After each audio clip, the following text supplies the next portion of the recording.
Il mio consiglio è sempre di cercare il ponte e di vivere, queste esperienze sempre con quella missione di creare dei ponti tra tra i luoghi.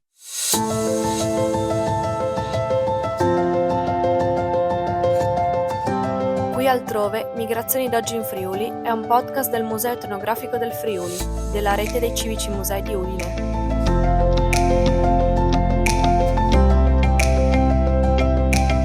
In ogni puntata racconteremo insieme ad esperti, professionisti e testimoni storie di migrazioni che hanno coinvolto e coinvolgono ancora oggi il Friuli Venezia Giulia.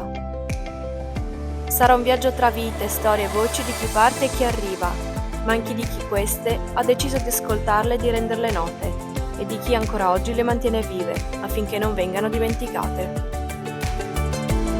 Io sono Nicole e oggi parleremo di lingua, identità e migrazioni insieme alle lettrici madrelingua dei corsi di lingue e letterature straniere e mediazione culturale dell'Università degli Studi di Udine.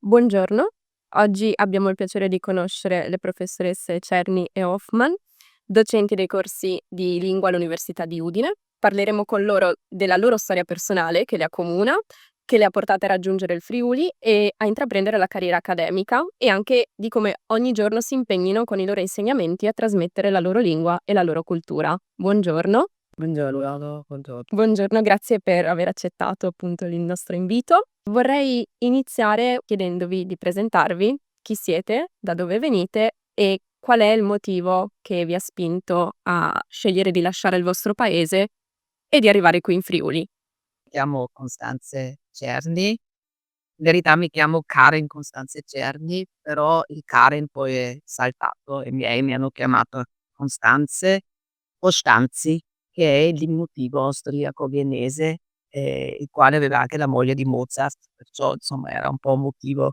per i miei di chiamarmi così. Mh. Sono austriaca viennese, sono qua da tantissimi anni. Ho iniziato a lavorare all'università nell'87 e faccio, e questo lo sottolineo, la lettrice di madrelingua straniera, non solo professoressa. Questo è importante perché, questo, mi ha permesso e ci ha permesso di avere un contatto molto, molto stretto con gli studenti. Provengo da una famiglia, tipica austriaca in quanto, gli antenati sono di origine ceca e polacca, il mio cognome è di origine polacco, però loro spostamenti, le loro migrazioni sono, successe molti anni prima, insomma già da generazioni mia famiglia vive in Austria. La mia migrazione era una non migrazione, perché io mi sono semplicemente spostata in un altro paese che io ho considerato sempre come una seconda patria. Io vengo in Italia da quando sono bambina, in quanto i miei genitori passavano le vacanze a Lignano, ma le vacanze erano 2 mesi ogni anno, con amicizie strette e tutto quanto. Io ho amici in tutta Italia, perciò per me venire qua era innanzitutto per i miei studi, perché sono laureata in italiano e francese e ho, dovuto fare delle ricerche per una tesi sociolinguistica sul friulano, e questo mi ha portato a Udine con poi dei contatti e anche un po' il caso. Ho saputo di un posto libero all'università e sono entrata come rettrice nell'87. Poi mi sono sposata a un uomo nato a Udine, ma di origine napoletana. Abbiamo 3 figli che sono grandi, adulti. Invece la mia storia è un pochino più burrascosa, diciamo, e non ho mai immaginato né di, restare in Italia né di, lavorare con mia lingua in centro di Udine, per dirvi. Sono laureata in lingua e letteratura quella volta croata o serba, letterature jugoslave, e, dopo l'università ho cominciato a lavorare come giornalista, ho lavorato 5 anni, stavo aspettando il mio posto fisso. Quando è iniziata la guerra, nel frattempo sposata, 2 figli, erano piccoli, proveniamo da Zara, una città che, era dal punto di vista strategico militare molto, uhm, interessante per avversari, E praticamente è successo che nel momento quando è iniziata, la guerra, nel periodo della disgregazione della ex Jugoslavia nel '91 in ottobre, sono partita, perché volevo allontanare i figli dal pericolo. Mio ex marito ha lavorato sui riflettori della TV, dunque era per lui era l'obbligo di restare e dare il suo contributo, a alla risoluzione del conflitto, ma anche sul suo posto di lavoro che era strategico.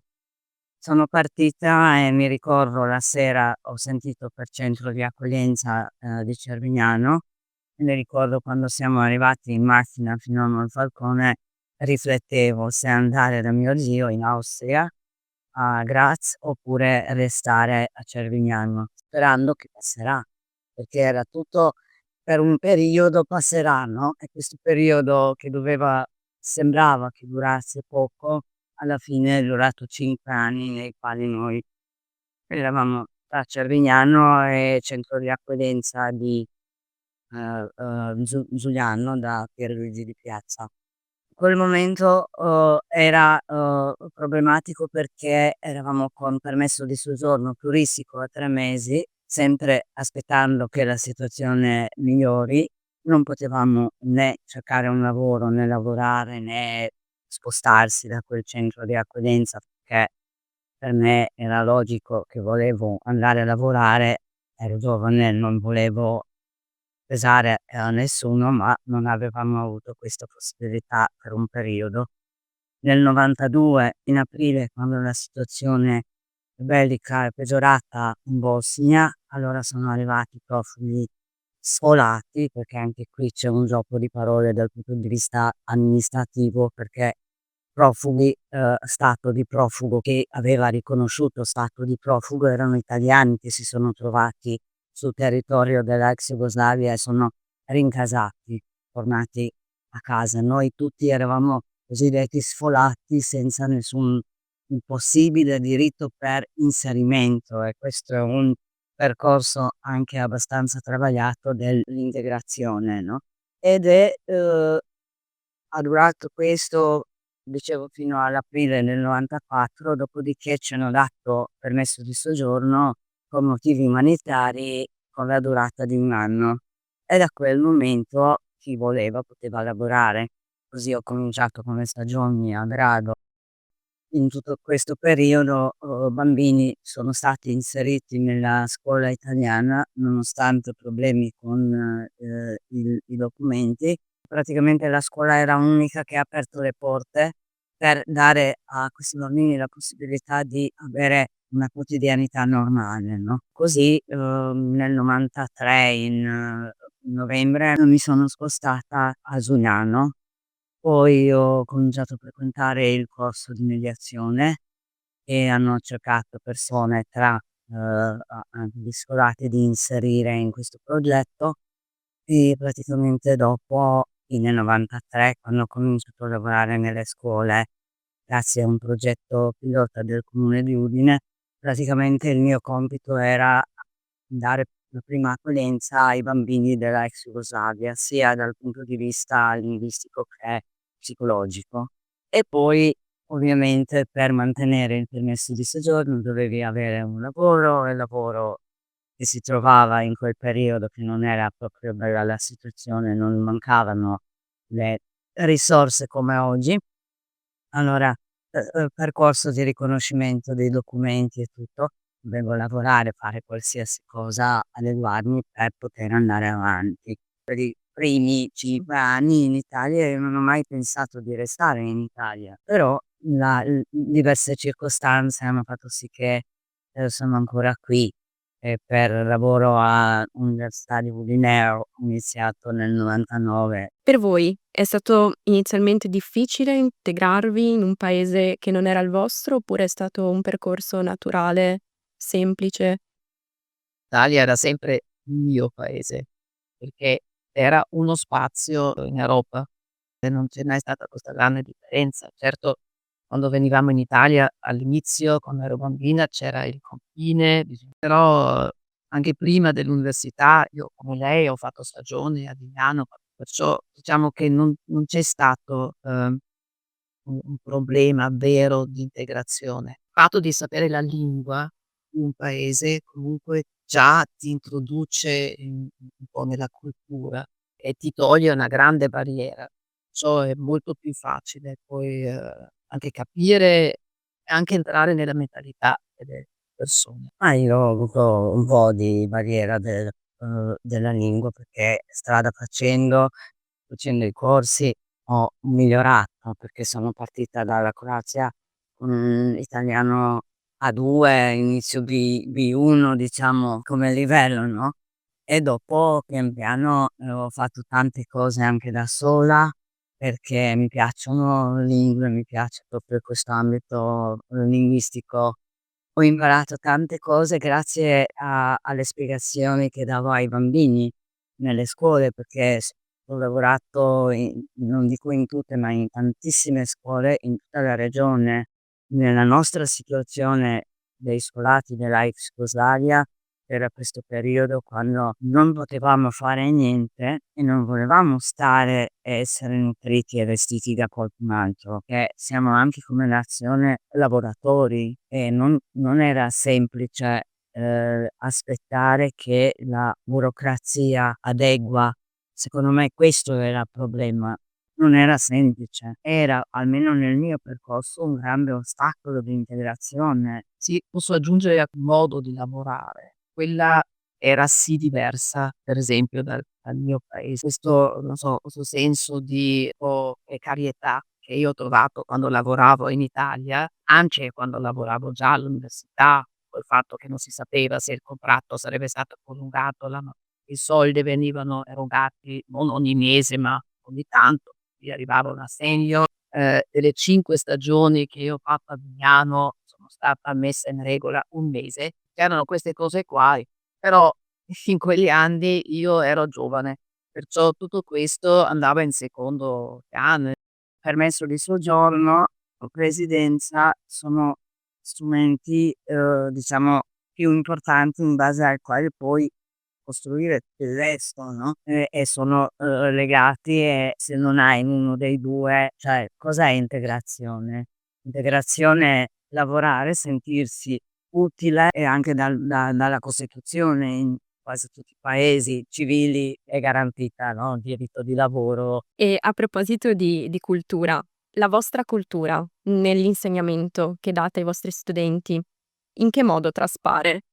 Traspare sempre, perché innanzitutto noi rappresentiamo come persona caso del mondo tedesco. Perciò io sono anche la persona che può dare informazioni, dobbiamo aggiornarci, è vero. Dovere è anche quello di tornare nei nostri paesi di origine, di aggiornarci, di avere la possibilità di parlare anche le nostre lingue di origine, che non è una cosa scontata, perché quello che noi parliamo con gli studenti comunque in un ambito semantico ristretto, perciò, certe discorsi li possiamo fare solo con altre persone, amicizie dei paesi di origine o se abbiamo fortuna persone di madrelingua qua. Riguarda poi le lezioni, diciamo che, c'è tutto un ambito di civiltà, come si vive nei paesi, lingua tedesca, cosa fanno i ragazzi, cosa fanno i giovani, poi tutto, no, la letteratura, la cultura e poi nel tedesco c'è questa cosa importante che è la pluricentricità, che significa che, ci sono degli standard di tedesco legati alla Germania, all'Austria e alla Svizzera. Perciò noi dobbiamo anche, sapere delle varianti. Devo anche far presente queste, differenze che non sono differenze clamorose, non a livello comunicativo o di comprensione, ma, semplicemente di uso della lingua. Poi anche tutti i manuali per l'insegnamento di lingue, oltre la competenza linguistica, prevedono in ogni unità, dipende dai livelli ovviamente, ci sono presenti anche argomenti che riguardano le competenze culturali. Se avessi avuto la possibilità di andare all'estero, sarei andata ogni anno, metà anno all'estero, vi giuro. E questo è un arricchimento personale. io ho visto anche con il mio percorso, quando parli sul posto con delle persone, le guardi in faccia, le conosci, è diverso. Dunque, se riusciamo sempre avere questi contatti diretti, e io ho cercato anche nel mio piccolo come lettore, ho cercato sempre di portare i ragazzi a Pola, a Fiume, ho organizzato ho 3 anni seminari, poi questi seminari di 2 settimane a Fiume an con in collaborazione con l'università di Fiume, praticamente è nata sono nati progetti dove siamo stati inclusi.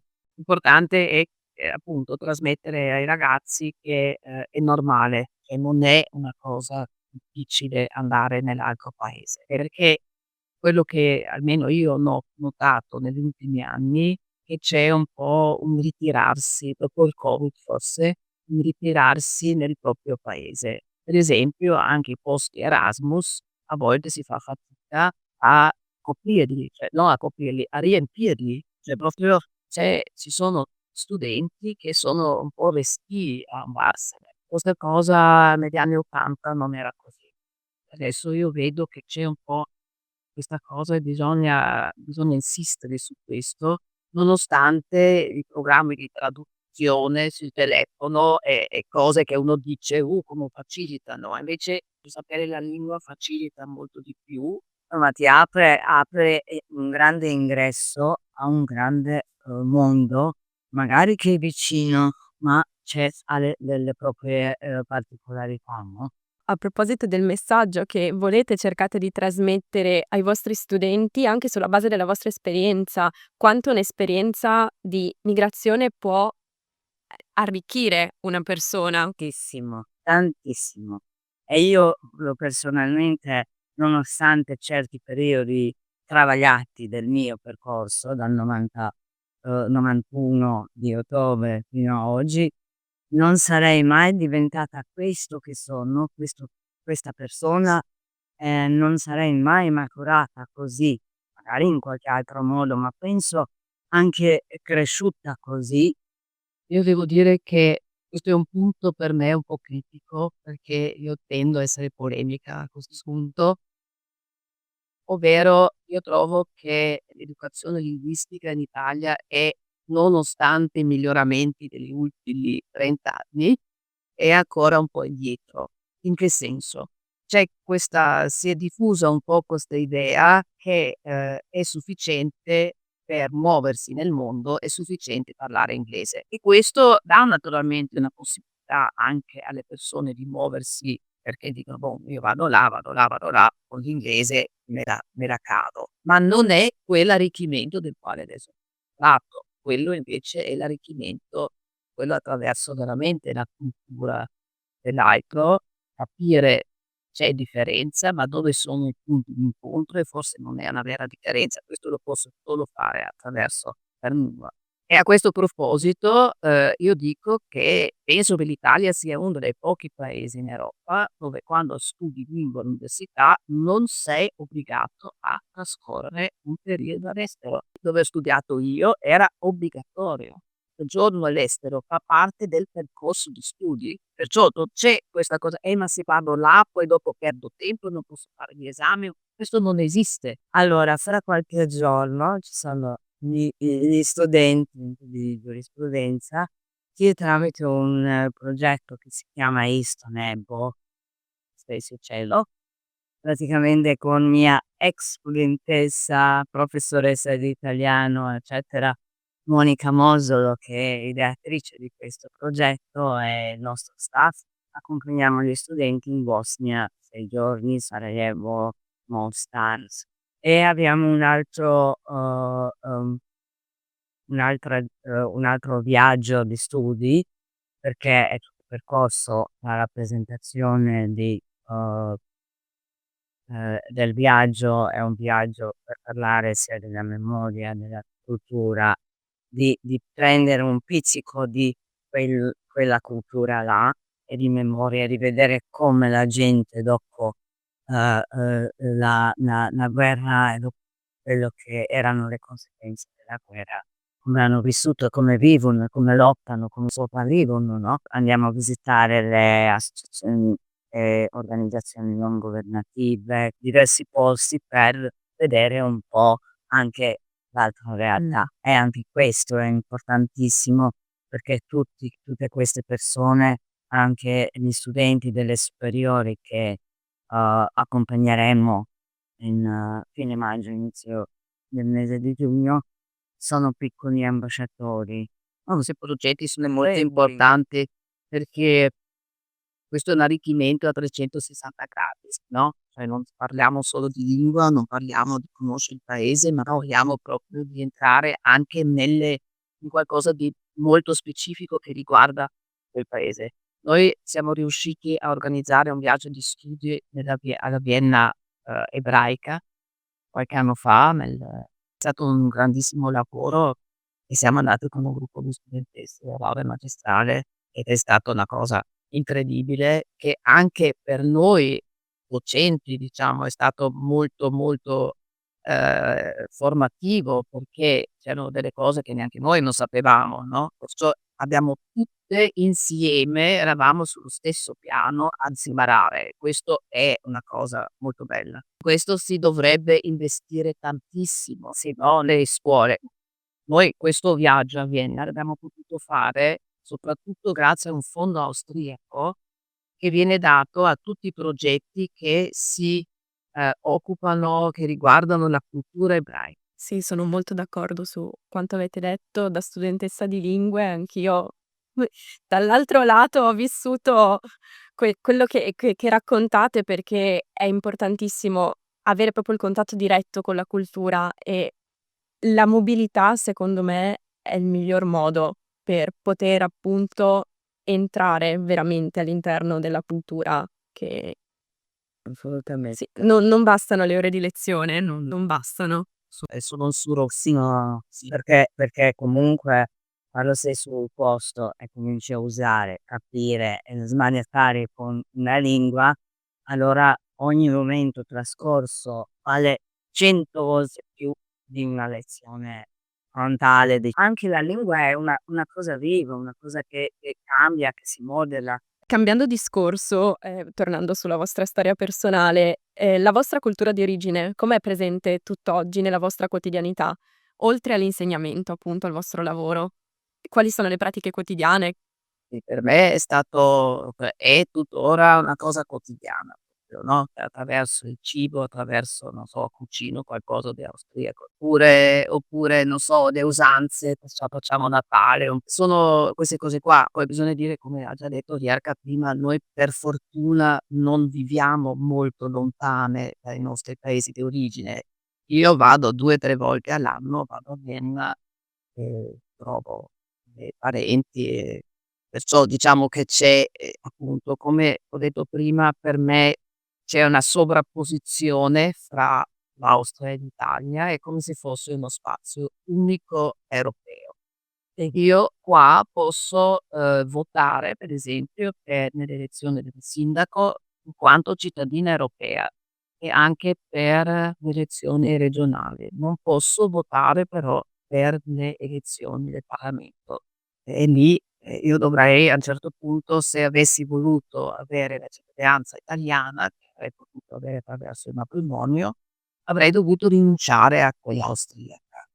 Queste sono cose assurde, però come cittadina europea, soprattutto da quando l'Austria è nell'Unione Europea della Croazia è nell'Unione Europea, abbiamo questo status a me, non so se per gli altri è uguale, ma a me dà molta forza. Non ho bisogno di dire se sono italiana o austriaca o Io sono allergica coffee e qui inizia e comincia tutto. Per dire, non do importanza a queste cose.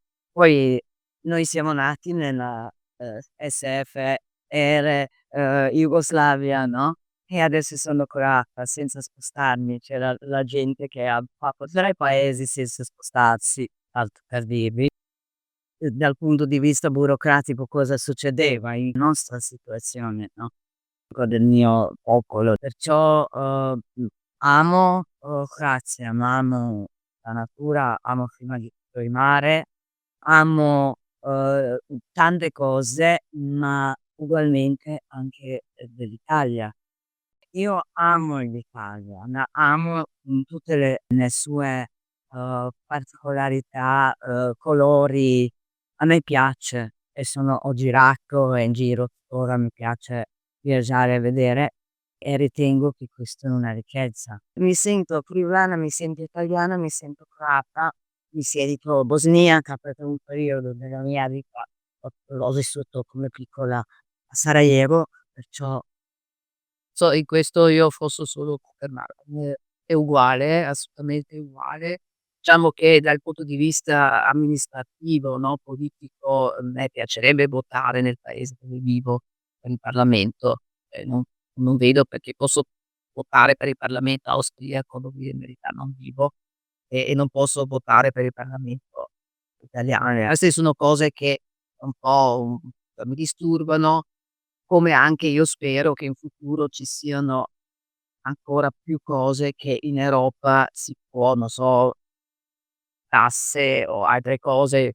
Ho avuto un po' di problemi quando ho portato mia mamma, per esempio, che era già anziana, che non stava bene, l'ho portata a Udine.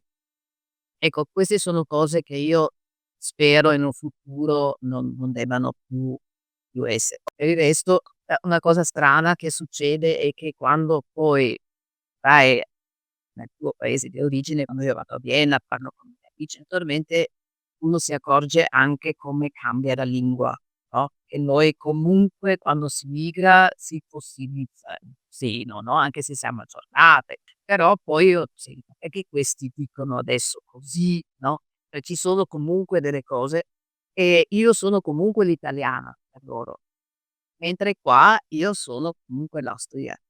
Sono più le persone, di qua, cioè del posto dove vivi, che tendono di definirti. Ieri si parlava con mio figlio più piccolo, cittadinanza o non cittadinanza, dove andare a vivere visto la situazione, e se uscire dall'Europa. Ho detto: "Io no, ormai io la amo e sono in e lui prendo inglese, tedesco, croato, italiano e non hanno questo bisogno di definirsi. Questo penso sia una cosa molto bella. Se escono dalle loro case e vanno e trascorrono un periodo fuori, riescono a capire quanto è bello.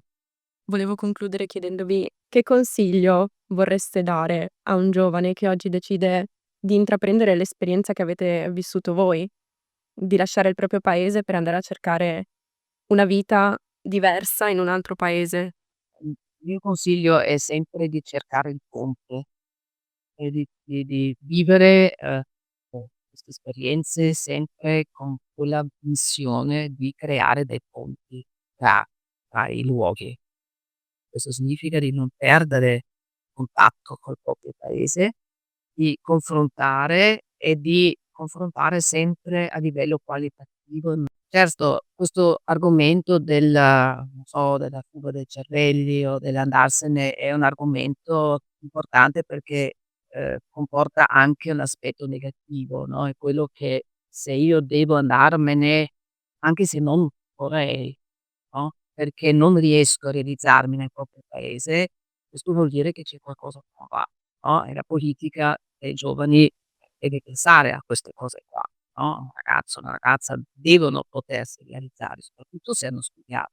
Può essere che tu studi, ti prepari, ti piace fare qualcosa e questo ecco, questo è una cosa dove sono polemica, no? No, no, non sei polemica, sei no. Se vi dico quanta gente dalla Croazia, dalla Bosnia e nel mondo per questi motivi e l'emigrazione post bellica nella quale la gente diceva: "Io non torno nel mio paese perché non mi ha dato niente", e questo è una cosa triste, molto grave. Questo però non salva comunque le persone a anche lottare un po'. È facile dire: "Me ne vado", ma qualche volta magari bisogna, stare anche lottare, no, dire: "Siamo tutti nella stessa barca, vediamo cosa si può fare qua". me ne vado un po' e quell'esperienza io la porto qua e cerco di farla diventare qualcosa di buono mescolando con quello che c'è qua. Poi io ho una visione sempre molto sociale, no, nelle cose, perciò, non faccio mai l'esperienza solo per me, ma la faccio anche per le persone che mi circondano, che appunto, come ha detto lei prima, io sono quello grazie a tutte le possibilità che io ho avuto, anche a quell'apertura mentale che hanno comunque avuto i miei genitori, dopo un periodo storico improntato sul nazionalismo, no, dopo il nazismo, dopo dittature, lo stesso hanno avuto questa mentalità di facciamoli imparare le lingue, mandiamola fuori. Questo è una cosa che io vorrei che portasse del buono anche a altri, non la tengo per me nel mio cassettino. Questo è un po' quello che io mi sentirei, quello che dico anche a ragazze e ragazzi. Dico queste cose qua, però gli devo dire la verità, io gli dico di andare via per un po'. Poi c'è, da dire con tutta la evoluzione anche tecnologica e informatica, adesso uscire da un paese e andare come i vostri, anche i nostri vecchi sono andati e sono passati, non so, 5 anni prima che arrivasse prima lettera, 10 anni o 20 anni se non si vedevano, no, i confini, e le distanze sono molto più diverse, è molto più facile da battere.